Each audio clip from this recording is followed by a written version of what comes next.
Welcome to It May Be Too Good to Be True, but boy, we're going to sure see if this is the case in today's MTOM podcast.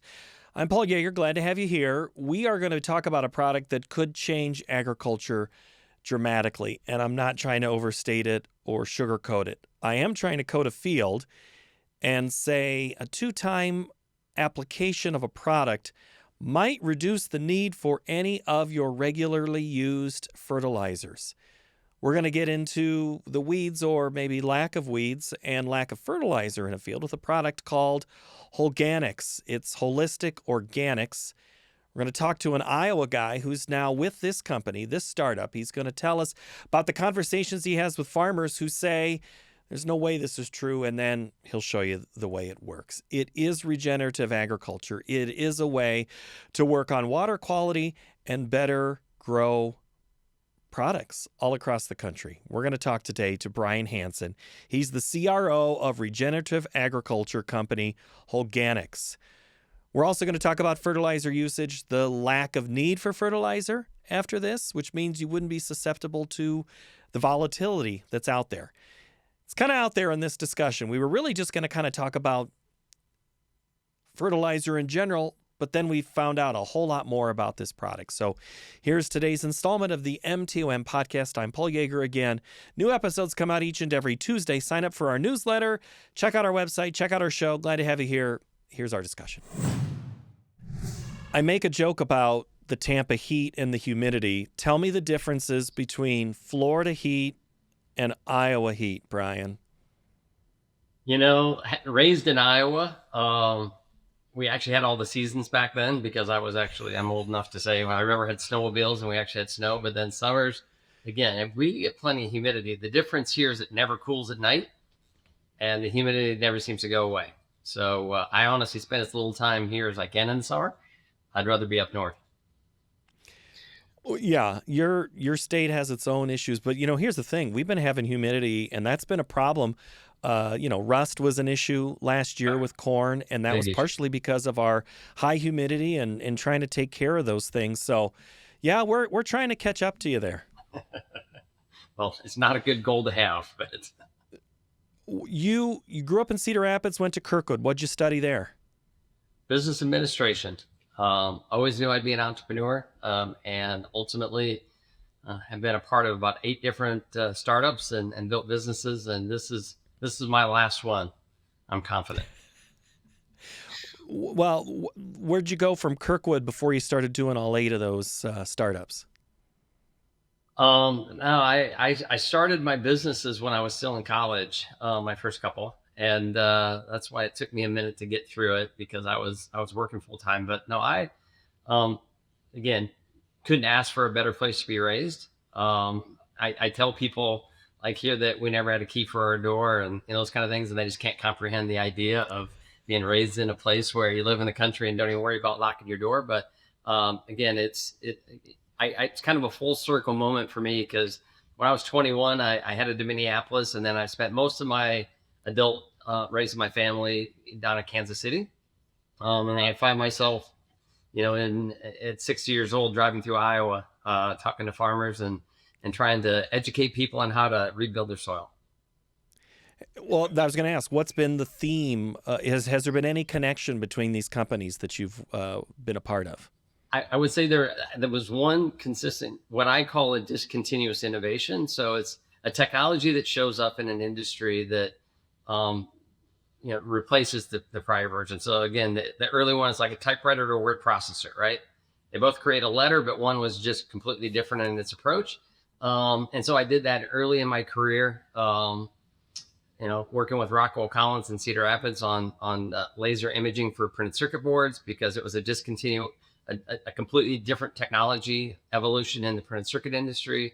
And throughout my career, whether it's been medical devices or printing or a number of different industries I've been in, it's always when I brought something into that industry that disrupted it, because the norms would say you do it a certain way, and I'm trying to convince people that maybe there's a better way.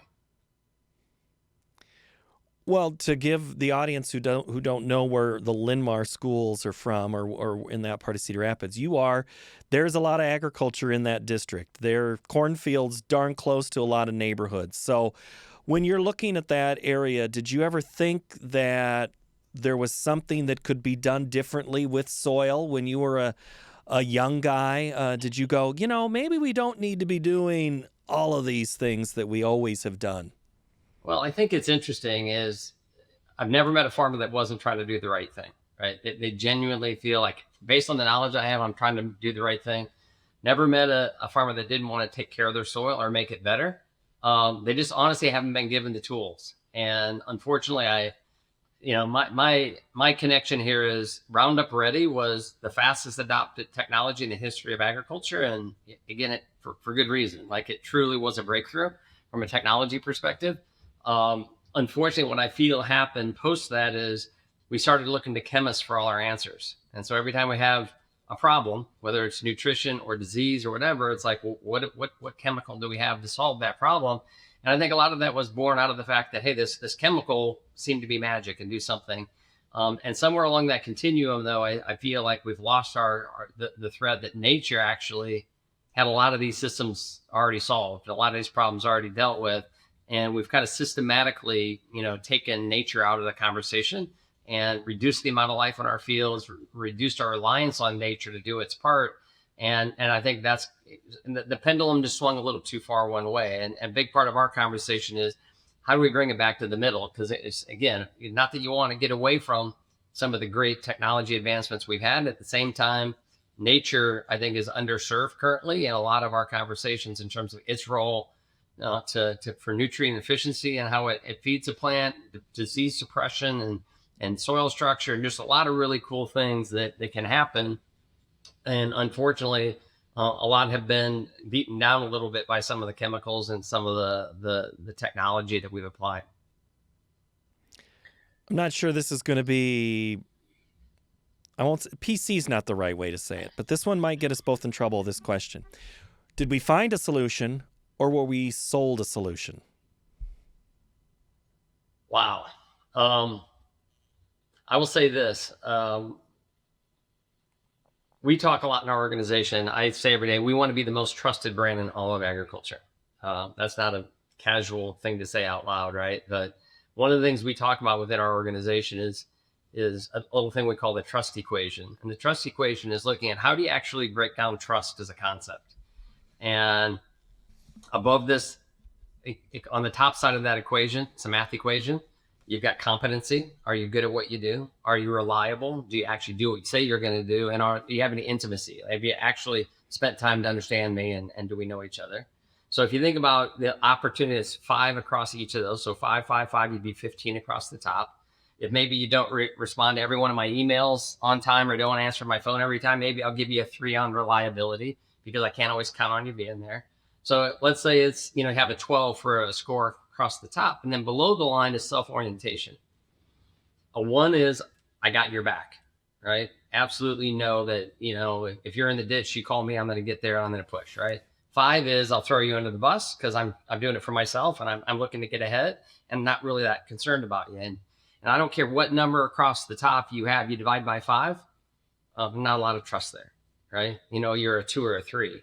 If you're a 1, right, you're going to have a fair amount of trust. So the bottom has got a kind of a disproportionate amount of impact.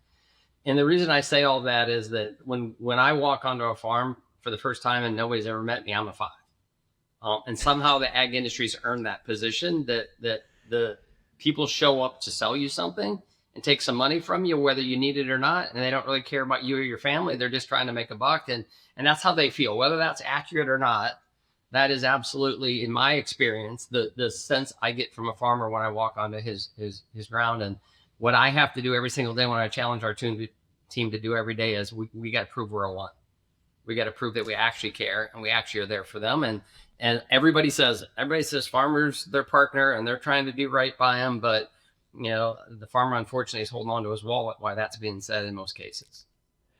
I have a farmer friend who posts pictures quite often of the Ford F-150 half-ton pickup sitting outside of his shed. Somebody's trying to sell him something yet again.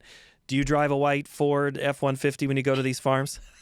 I have a Chevy, but it's white. But I get what you're saying. I mean, it is. And the most sacred thing that a farmer has is that ground. Yes. And you are trying to, I guess, how do you say, I'm trying to help you, and at the same time, I'm trying to help the environment and your soil? Well, I think we start by having a conversation about what they want, right? And just get aligned on what the vision is. And again, as I've gone through that conversation and say, imagine if, like in 3 years, you couldn't recognize your soil because soil structure is back and the tilt is completely different and it's holding moisture like it's never held before and all those things. And of course, the farmer's saying, yeah, I want that. I just don't know how to get there. And unfortunately, I think the avenue that has been offered them is what's been cloned as regenerative farming, right? And traditionally, that's perceived as a couple of things. Right? One, stop tilling, like quit messing with the dirt, and add cover crops.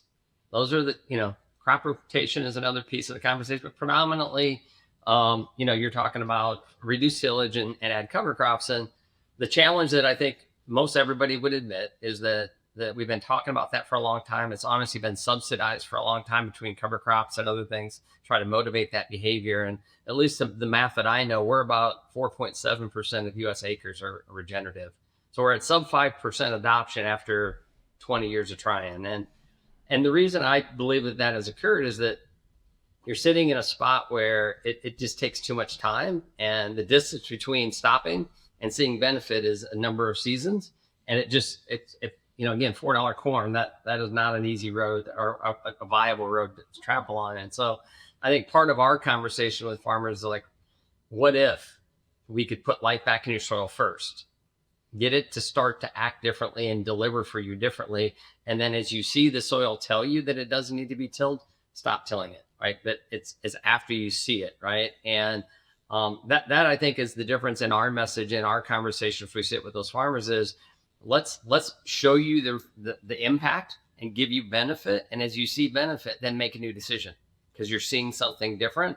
And for us, that also probably the harder conversation for us with farmers is cutting fertilizer, because it is a requirement in our approach that you have to cut your fertilizer. And that is the risky piece of the puzzle in the eyes of a farmer, because everything they've been told by everybody around them has always been, when in doubt, add more. It certainly isn't add less.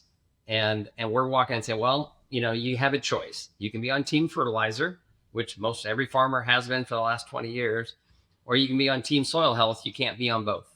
You got to make a choice there, and you can continue what works and stay on team fertilizer, and you'll be fine. If you consider today's performance fine, if you want something better and you want a different outcome, you want better yields, you want lower costs, you want more cash flow and profitability on your farm, then you need to choose soil health. But again, that requires you to make a decision to pull back on fertilizer. Is team fertilizer a treadmill and team regenerative running out on an open path? Yeah, and the beauty of the open path is it's got a bright, sunset and a beautiful outcome, and you're not staring at a wall and doing the same thing over and over, right? So I actually was in this conversation earlier today. I mean, I would say most farmers tend to live pretty in the immediate future, right? And they're thinking about this growing season. And this growing season looks a lot like the last one and the last one and the last one. So they're kind of on that treadmill, as you said.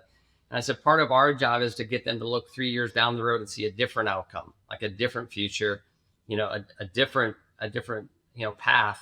Because when you rebuild your soil and nature is naturally proactively feeding that plant, you just need less fertilizer, you need less inputs, because what you are putting on the ground is getting to the plant.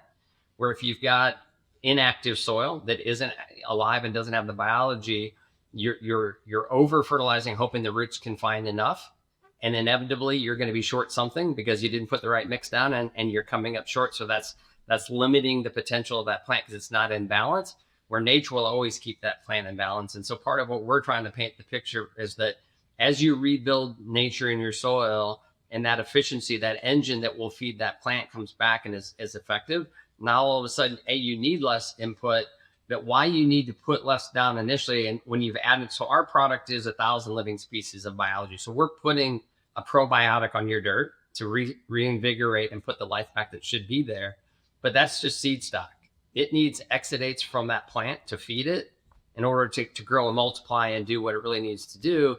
And if that plant and those roots sense it has all the food it needs, nature's not going to overeat and waste energy to feed my biology to go find it dessert. It's just not going to do it. So if you don't cut the fertilizer to where that plant senses it doesn't have enough food, it won't ever activate the systems to feed the biology to go find food and bring it to it. So this is where we're asking people to cut fertilizer, but for a reason, right? It's to activate nature. It's not to just save you $1. Like everybody's out telling farmers to cut fertilizer right now because it's in vogue, because it's expensive. It's like maybe you can get away with skipping a year on P or K.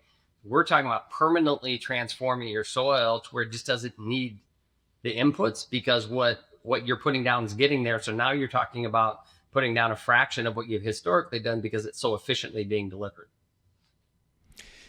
Do you do realize that we are in an immediate response society? We need to see the fertilizer or the chemical. We see it right there. What you're talking about, though, Bryan, is it is something that's going to take years, maybe, I'm not sure, decades. You should see results in decades to make things a result. Is that accurate or too big of a generalization there? So this has been my energy around this is traditional regen takes decades. Like this was my personal definition. If you look at our soil that we had before we started, conventional farming in Iowa, we were probably 8% organic matter. And I sit on farms every day that celebrate 2.5 or 3. They're excited to have 2.5 or 3%. So we've lost 60% of our organic matter and we're celebrating for some reason. At all the math and science would tell you that if you go 100% regen today, stop tilling, head cover crops, about 500 years from now, you're going to have that organic matter back. So what we lost in 100 years, we can replace in 500 years. It just isn't fast enough. It isn't going to happen. I just got off a call with our science team. We focus on one county because our new vision is, how do we get to 50% market share in every county that we operate? Because if we do, we can transform that economy of that community and have such a ripple effect. And the average farm in that county last growing season added 0.5% organic matter in one growing season. So now all of a sudden, and I'm not saying I'm doing it in 10 years, but let's say 25 years even, I can have you back to 7 or 8% organic matter. That's a trajectory in our lifetime. We could have our soil back. That's what we're offering people.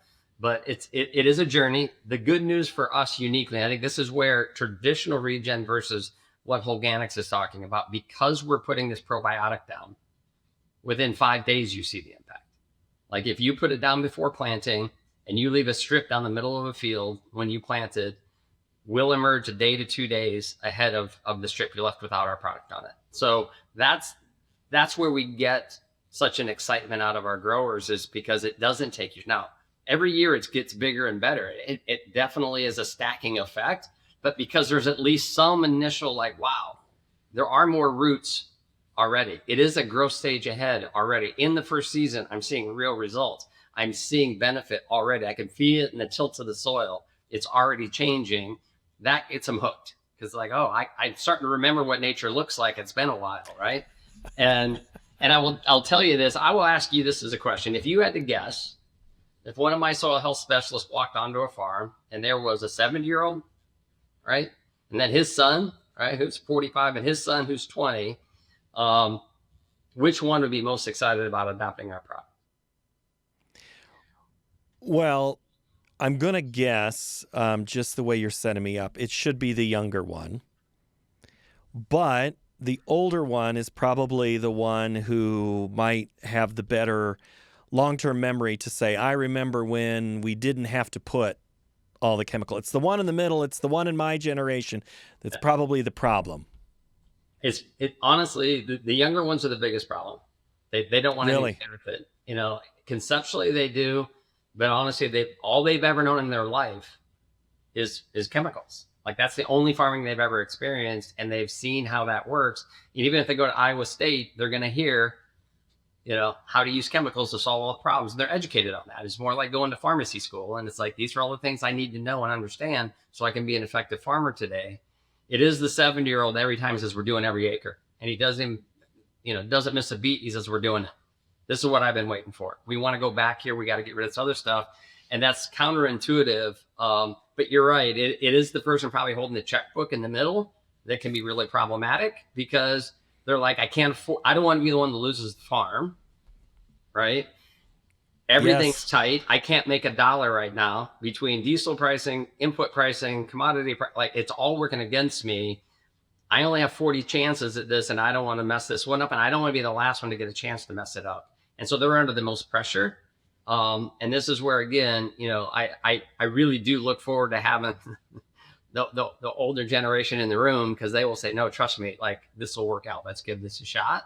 And then when it does, everybody gets excited. But again, it is interesting to me how that has played out in my experience. Bryan, I got going so quickly on our topic. I never did let you tell me, what's the one-line pitch? What is Holganix? Well, we put life back in your soil. We have one job. We have one product. We rebuild topsoil. That's what we do. And again, the product itself is a living product. It's over 1,000 species of living biology that we ferment. So we brew it like beer. We bring it up to a very high population of life. We got about 26 different micronutrients in there to feed the biology while it's a liquid. And you apply it at or before planting to get that relationship with the plant from a nutrient uptake perspective. And then you apply it after harvest, because decomposition is biology. It's bugs eating organic material. So if you want to accelerate decomposition, clean those fields without having to till them, and move those nutrients back, that breakdown, that decomposition is what our product does in the fall. And so again, spring application to help feed the plant, fall application to decompose and really build the soil, because that's where the root mass converts to organic matter 2.5 times faster and easier than any organic matter from above the ground. So yeah, we're cleaning the field, but what we're really doing, you're not seeing it, is break down that root wall and turn it into organic matter. And that's really where the whole, flywheel really gets rolling in terms of getting the health of the soil structure, so it can hold moisture and nutrients, and all the efficiency starts to come back to that soil. And it is something, you say it's a liquid. So does that come out in a sprayer, or? So in any way you would apply a liquid. So obviously broadcast spray is probably 70% of the application. We can tank mix with anything but a fungicide. So herbicide pass in the spring, starter pass in the spring. You won't be making an extra pass. If you happen to have liquid on your planter, we absolutely can usually tank mix with that and be applied at planting. And then obviously in the fall, it's a broadcast spray over top of the silver. And usually people are putting a fall herbicide pass in with that to take care of the weeds. And because of the way our product works, they're seeing that herbicide, last through the spring. So it saves them a spring pass because of the way the uptake. Are there regions where you're more received and have more product out there? I will say it's been a pretty wild ride. So I joined the business about 4.5 years ago. So the spring of 22 was when I started. I've known the founder of Holganix for about 25 years. He started the company 15 years ago. We were probably on 160,000 acres, and we were on 3,000 acres in Iowa. So I'm like, wait a minute. I think we have an opportunity. There may be some additional farm ground in Iowa beyond that 3,000 acres. So I went back to Iowa. I was in Kansas City, but I went back to Iowa and started knocking on some doors. And we went from 30,000 acres in that spring of 22 to about 300,000 in the spring of 23. And this spring we're at about 3.2 million acres. So it's been a pretty good expansion. Iowa's our biggest state from an acres perspective, but quickly followed by Missouri, Nebraska.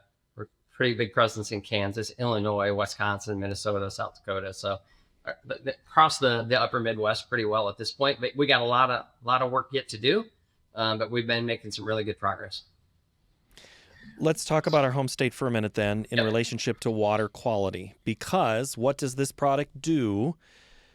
I just read this morning, the Des Moines Water Works says they just have taken out the most nitrate they've ever taken out. I don't know if it was a month or a quarter. And that continues to each quarter keeps adding it up and it gets higher and they set a new record. Tell me what this product does and this strategy does for water quality. There's multiple dimensions of impact here, right? Foundationally, like I said, our average grower that has been through his career told and educated to put a pound of nitrogen down for a bushel of corn, which is roughly 2 times what that plant can accept. But that's been the rule of thumb, right? Removal rate, what you actually take out in a bushel of corn, is about 0.53 pounds of nitrogen. But yet we put down a pound to grow that, right? Our average grower by year 3 is putting about 0.6 down. So we're seeing about 40% reduction in what's being applied. So that in and of itself in the watershed coming into Des Moines would make a huge difference if all the farmers there were applying our product. But the second thing is, as we get the biology really active, bacteria will outcompete your plant to eat your inputs. Nitrogen specifically, bacteria are 1 nitrogen to 5 carbons. So they're nitrogen hogs. So tiny little bugs hold on to a lot of nitrogen. We're 30 to 1, they're 5 to 1. So they're holding on to a lot of nitrogen. They will outcompete your plant. The beauty is once it's inside the bug, it's immobilized. It holds on to it. It now lives in the root zone because that's what it feeds off of, is the root zone. So now it's there and it's not washing away. So it's not going to the waterway. So we're putting down less. And what we're putting down is being immobilized by nature. The other layer of our puzzle is we're putting fungi, protists, and nematodes in our product. So you got the full microbiome. Those bigger bugs are predators to bacteria. So as that plant is in a growth stage and it needs nitrogen, it will send signals into the ground, and the fungi will start to eat the bacteria. And the protists will start to eat the bacteria and release the nitrogen as it's needed. And so it stays in place until it's needed. It's naturally consumed and released in the root zone, uptaken in the plant. So you're putting down less, and what's there is not washing away.